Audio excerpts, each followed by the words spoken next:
7 orang meninggal akibat demam berdarah dengue di Sumatera Selatan. Sementara itu, saudara, DBD juga kian meluas di Jawa Timur sehingga Dinas Kesehatan gencar melakukan fogging dan pemberantasan sarang nyamuk. Kasus demam berdarah dengue atau DBD di Sumatera Selatan meningkat sejak Januari 2024, mencapai 754 penderita. 7 orang yang merupakan kelompok anak dan remaja usia 5-15 tahun dinyatakan meninggal dunia.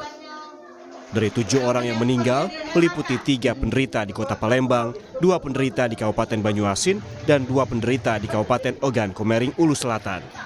Kasus DBD di Sumsel tertinggi terjadi di Kota Palembang sebanyak 131 penderita. Disusul Kabupaten Musi Banyuasin 105 penderita dan Ogan Ilir 99 penderita. Dinas Kesehatan Sumatera Selatan bilang peningkatan jumlah kasus DBD ini dipicu banyaknya tempat penampungan air pasca kemarau yang menjadi tempat nyamuk Aedes aegypti yang berkembang biak. Masyarakat diminta melakukan pemberantasan sarang nyamuk di tempat tinggal masing-masing menyusul puncak DBD diperkirakan terjadi sampai akhir Februari mendatang. Dinkes Sumsel juga menyiapkan insektisida dan larvasida di masing-masing kabupaten kota yang ditempatkan di tiap kecamatan, ditambah pemeriksaan diagnosis DBD untuk masyarakat yang bergejala di puskesmas. Pada tahun 2024 ini mengalami kenaikan jika kita bandingkan dengan tahun 2023. Kita lihat kalau kita lihat tren kasusnya kemarin dari bulan Desember 2023 itu sudah mengalami kenaikan. Ini kita perkirakan di Januari Februari ini puncaknya. Sekarang di bulan Januari 2024 ini per tanggal 29 kemarin sudah kita temukan 754 dengan kematian 7 orang. Bukan hanya di Sumsel, peningkatan jumlah kasus DBD juga terjadi di Jawa Timur. Pemberantasan jentik nyamuk pun dilakukan petugas Dinas Kesehatan Kabupaten Madiun dengan melakukan fogging atau pengasapan di Desa Bukur, Kecamatan Jiwan pada Rabu pagi. Fogging dilakukan usai 3 warga setempat didiagnosis positif DBD. Fogging dilakukan seluruh tempat yang disinyalir menjadi sarang dan perkembangbiakan nyamuk. Seperti permukiman dan sekolah yang tidak jauh dari lokasi ditemukan warga positif DBD. Dari hasil penyelidikan epidemiologi yang dilakukan di sekitar kediaman pasien ditemukan adanya jentik-jentik nyamuk. Untuk masyarakat adalah PSN, seperti itu ya, ada genangan ban-ban, itu adalah sumber. Nah itu yang terpenting di situ. Meskipun tak fogging berapa kali pun, kalau sumber vektornya, jentiknya masih ada, ya tetap ada kasus itu. Makanya biasanya di bulan Januari, Desember itu mulai pukul DB. Karena biasanya masyarakat ketika musim hujan tidak waspada, tidak PSN.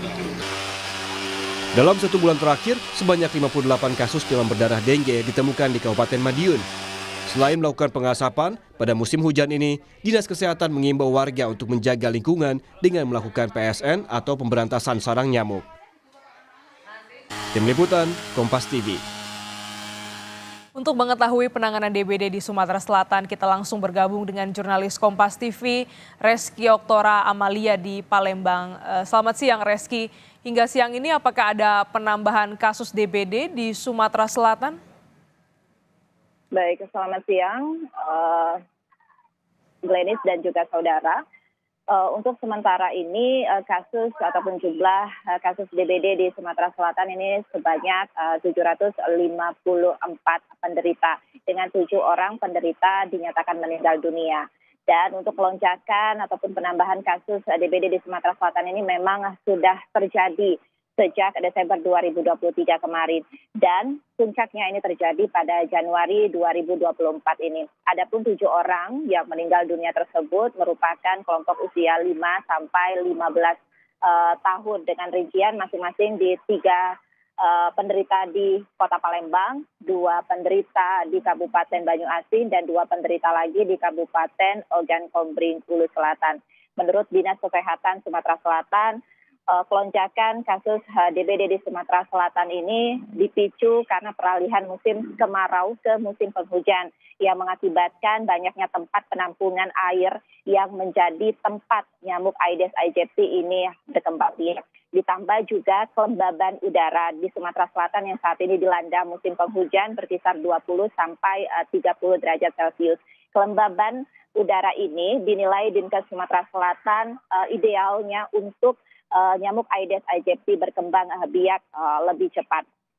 Dan juga Glenis dan juga saudara, tertinggi kasus DBD ini terjadi di Kota Palembang, ada sebanyak 131 penderita, disusul juga Kabupaten Musi, Banyuasin ada 105 penderita, dan juga ada Kabupaten Ogan Ilir ini sebanyak 99 penderita. Dan seperti di tempat saya melaporkan saat ini di Puskesmas Merdeka Palembang, telah menerima 6 laporan selama sepekan ini, 3 diantaranya ini masih dirawat di rumah sakit. Dan memang pihak Puskesmas sendiri menyatakan ada lonjakan kasus demam berdarah di Kota Palembang dalam beberapa bulan terakhir ini bersamaan dengan musim penghujan. Olehnya warga masyarakat ini diimbau untuk melakukan upaya 3M dan juga pemberantasan sarang nyamuk di lingkungan tempat tinggal mereka masing-masing, menyusul diprediksi puncak ataupun pelonjakan daripada kasus DBD ini akan terjadi hingga akhir Februari nanti bersamaan dengan puncak musim penghujan. Glenis. Ya, Reski, bagaimana penanganan dari Dinas Kesehatan untuk mengantisipasi DBD yang kian meluas?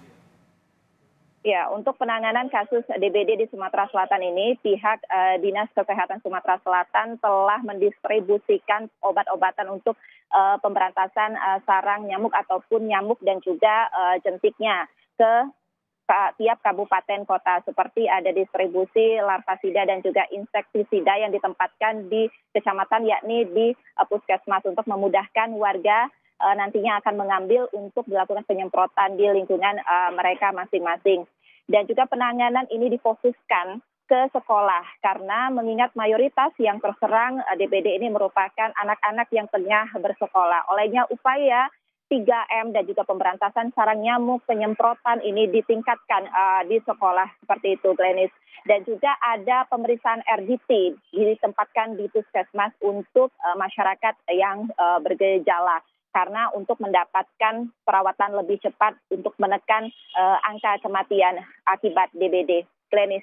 Ya, fogging dilakukan tidak hanya di lingkungan tempat tinggal, namun juga hingga ke sekolah, mengingat jumlah pasien DBD ini juga berasal dari anak-anak. Terima kasih, Reski Oktora langsung dari Palembang, Sumatera Selatan.